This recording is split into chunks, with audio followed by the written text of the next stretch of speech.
sabi sa akin, Egay, yung mga salita mo nakakapagpalakas kay Sara Duterte. Sabi ko, mali yan, Secretary. Ang nagpapalakas kay Duterte ay ang patuloy ng mga palpak na polisiya ng Administrasyong Marcos. Sinabi magpapakulong December 15, nagpakulong ba kahit isa? Sinabi ipapasa yung Independent Commission for Infrastructure na mag-iimbestiga. Pinasa ba? Binola lang kami.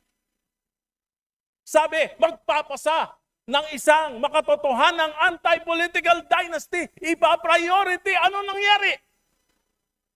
Sa halip na anti-political dynasty ang pinasa ng Committee on Suffrage and Electoral Reforms, ito po ay pro-political dynasties. Hindi lang magpapataba, magpapabundat pa sa mga dinastiya dito sa ating bansa.